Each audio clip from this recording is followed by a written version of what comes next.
आहे. आता संत श्री जगद्गुरु तुकाराम महाराज व संत श्री ज्ञानेश्वर महाराज पालखी उत्सवा निमित्ताने पोलीस दलांकडून योग्य आणि मोठ्या प्रमाणात बंदोबस्त लावण्यात आलेली आहे. वाहतुकीची योग्य नियोजन करण्यात आलेली आहे. पाऊसची स्थिती असल्यामुळे वारकऱ्यांना कोणत्याही प्रकारची अडचण होणार नाही याची पण काळजी घेण्यात आलेली आहे. सर्व मार्गाची पाहणी वरिष्ठ पातळी पासून खालचे आमचे अधिकारी कर्मचारी यांचे लेवलवर पण योग्य रीतीने पाहणी करण्यात आलेली आहे. विश्रांतवाडी पासून जे आमचे बॉर्डर आहे पिंपरी चिंचवडचे आणि तिथे बोपोडी या दोन्ही भागाने येणारे पालखी आणि होणारे गर्दीचे स्पॉट्स जसे विश्रांतवाडी चौक असतील किंवा संचेती चौक किंवा पुढे अलका टॉकीज आणि जे मुक्कामाचे ठिकाण आहे सर्व ठिकाणी योग्य बंदोबस्त लावण्यात आलेली आहे. वारकरी आणि येणारे पालखी दर्शनसाठी येणारे नागरिकांना कोणत्याही प्रकारची अडचण होणार नाही आणि वाहतुकीची योग्य व्यवस्था त्यांच्यासाठी राहील या दृष्टिकोनातून अत्यंत बारकाईने व्यवस्था करण्यात आलेली आहे. 9 तारीखला पालखी पोहोचल्यानंतर 10 तारीखला इथे मुक्कामी राहतील आणि दोन्ही ठिकाणी मुक्कामाचे ठिकाण पालखीचे तिथे योग्य रीतीने दर्शन त्या भागात होईल याची काळजी घेण्यात आलेली आहे. आणि त्याचबरोबर 11 तारीखला जे पालखी दोन्ही पालखी गाडीतल पर्यंत एकच रूटवर जाऊन तिथून 2 वेगवेगळे मार्गाने जाणारे आणि वडकी फुरसुंगीचे भाग असतील किंवा दिवे घाटचे परिसर असतील किंवा इथे लोणी कालभोरचे रूट असतील त्या सर्व रूटची योग्य व्यवस्था करण्यात आलेली आहे. वारकरी जे आणि दिंडीचे जे वाहन राहतात त्यांचे वाहतुकीची योग्य व्यवस्था तसेच जे नागरिक शहराचे नागरिकांना पण योग्य व्यवस्था वाहतूकची राहील याची काळजी घेण्यात आलेली आहे. आमचे अधिकारी कर्मचारी पाऊस असल्यामुळे योग्य त्यांना काय काय गरजेचे आहे रेनकोट इत्यादी त्याची पण व्यवस्था करण्यात आलेली आहे. एकंदरीत या बंदोबस्तामध्ये 7,000 अधिकारी कर्मचारी पुणे शहर पोलीस दलांचे SRP ची companies QRTs RCPs BDDS teams home guards ही व्यवस्था करण्यात आलेली आहे.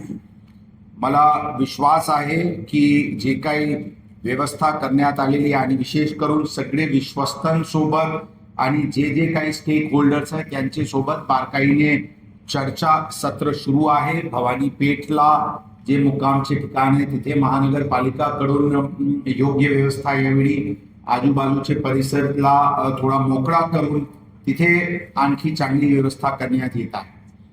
वेगवेगळे टेक्नॉलॉजिकल इंटरव्हेन्शन्स करण्यात आलेले आहेत जसे ज्याची प्रेस नोट आपल्याला मिळतील.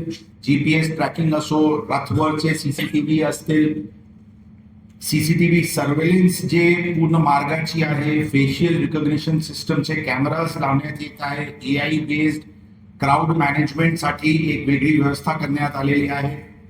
पीपल आणि व्हेकल काउंट म्हणजे काउंट कॅमेराज पण लावण्यात आलेले आहे. ॲडव्हान्स्ड व्हिडिओ अनालिटिक्स ठेवण्यात आलेली आहे. ट्रॅफिक रिलेटेड मॉनिटरिंग हे CCTV कॅमेराज वरून करण्यात येतील. ड्रोन्स लावण्यात आलेली आहे. आमचे 5 मोबाईल सर्व्हिलन्स व्हेकल्स आणि 19 मिनी सर्व्हिलन्स व्हेकल्स हे पण लावण्यात आलेली आहे.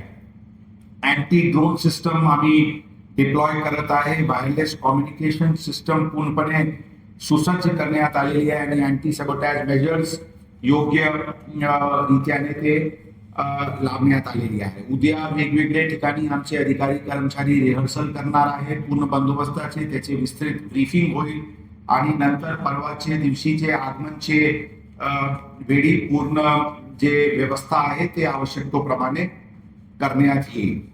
वाहतुकीची वेगवेगळे जे पब्लिक एंगेजमेंट मेकॅनिझम आहे सोशल मीडियावर आणि काय काय ॲडवायझरीज आहेत त्याची वेगवेगळी व्यवस्था वाहतूक शाखेकडून करण्यात आलेली आहे. काही अलर्ट व्हिडिओ मेसेजेस पण तयार करण्यात आलेले आहे, जे पुढच्या काळात सर्क्युलेट प्रेस कॉन्फरन्सच्या नंतर आपल्याला व्हॉट्सअपवर ते सर्क्युलेट करण्यात येईल.